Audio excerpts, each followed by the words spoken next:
تو وہ ہندو دوست مجھ سے کہیں گا کہ یہ گنیش جو ہے وہ ہمارا بھگوان ہے، وہ شیوا بھگوان کا بیٹا ہے، بھگوان شیوا.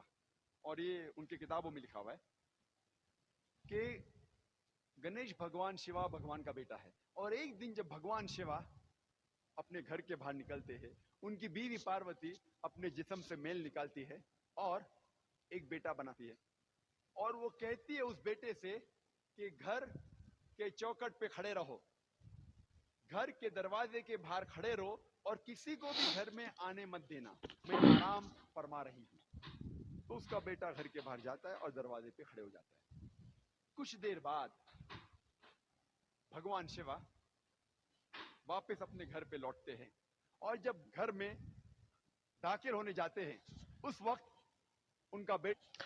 ناظرین یہ ویڈیو دیکھتے ہیں جس میں ڈاکٹر صاحب نے گنیش بھگوان کا ذکر کیا ہے اور اس کو پوری تفصیل سے بتایا ہے. تو آئیے پہلے ویڈیو دیکھتے ہیں پھر بات کرتے ہیں. انہیں روک دیتا ہے اور کہتا ہے آپ اس گھر میں نہیں جا سکتے، آپ داخل نہیں ہو سکتے کیونکہ میری ماں آرام فرما رہی ہے.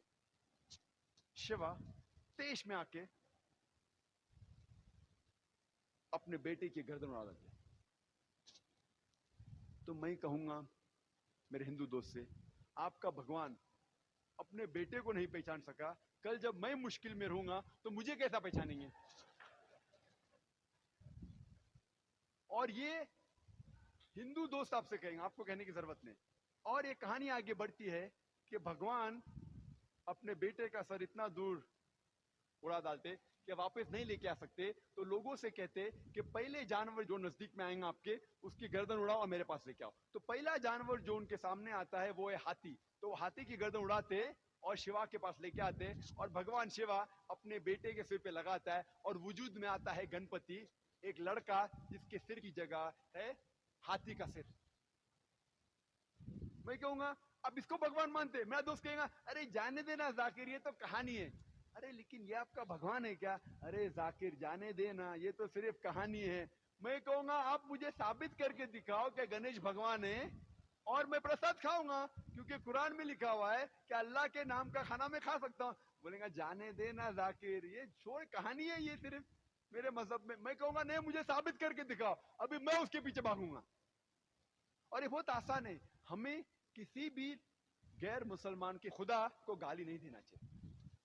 اللہ تعالیٰ فرماتے ہیں قرآن مجید میں سورہ انعام میں سورہ نمبر 6 آیت نمبر 108 میں، آپ وہ لوگوں جن کی وہ پوجا کرتے ہیں، جن لوگوں کی وہ اللہ کے علاوہ پوجا کرتے ہیں ان کو آپ گالی مت دو.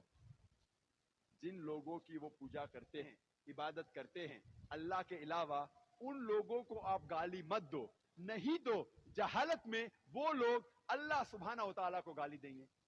تو ہمیں غیر مسلمانوں کے بھگوان کو گالی دینا حرام ہے. تو ہمیں کچھ نہیں کہنا چاہیے، صرف پوچھنا چاہیے یہ کون ہے، اور وہ ہندو یا وہ غیر مسلمان اپنے آپ اپنا کام کریں گا. آپ کو انہیں برا بھلا نہیں کہنا چاہیے، اسلام میں اجازت نہیں ہے. لیکن یہ تو پوچھ سکتے کون ہے یہ، آپ کا گنیش کون ہے، آپ کا بھگوان کون ہے. منہ تو کھولو. ہم منہ کھولنے سے ڈرتے ہیں. اور میں جس شہر میں سے آ رہا ہوں بمبئی، آپ کو شاید پتا ہوگا اس کی فضا کیسی ہے، اور الحمدللہ ثم الحمدللہ یہ غیر مسلمان میری اور عزت کرتے ہیں. یہ غیر مسلمان جب میں جاتا ہوں میری اور عزت کرتے ہیں. جب میں جاؤں گا ایئرپورٹ کے تھرو دیکھتے او ذاکر صاحب آئے، وہ امیڈیٹلی گرین چینل کے تھرو جانے دیں گے. جب میں جاتا ہوں دکان پہ ڈسکاؤنٹ دیتے، کچھ لوگ فری بھی دیتے. اللہ کی بات کرنے سے کس سے ڈرنا، بے شک. حق کی بات کرنے سے کیوں ڈرنا. تو ناظرین آپ نے ڈاکٹر صاحب کی بات سنی. ڈاکٹر صاحب نے اس میں گنیش بھگوان کا ذکر کیا ہے اور اس نے مثالیں دی ہے کہ ایک آدمی جب اپنا بیٹا نہیں پہچانتا تو اس کو آپ کیسے خدا بولتا ہے. اللہ پاک کو تو سب کچھ معلوم ہے. اور دوسرا اس نے یہ بات کہی کہ آپ کسی کی خدا کو گالی مت دو، کہ وہ ایسا نہ ہو کہ وہ جاہلیت میں آپ کی خدا کو گالی دے دے گا تو مطلب بڑا گناہ ہو جائے گا. تو اس لیے ہم مسلمان ہر مذہب کی احترام کرتے ہیں، لیکن ہمارا ایمان صرف اللہ اور اس کے آخری پیغمبر حضرت محمد صلی اللہ علیہ وسلم پر ہے۔ تو ناظرین، اس میں بہت بڑا سبق تھا کہ آپ لوگ جو بھی یہ ویڈیو دیکھتا ہے، اسپیشلی ہندو لوگ، کہ آپ اس پہ سوچئے کہ کہیں آپ غلط راستے پہ نہیں جا رہے ہو۔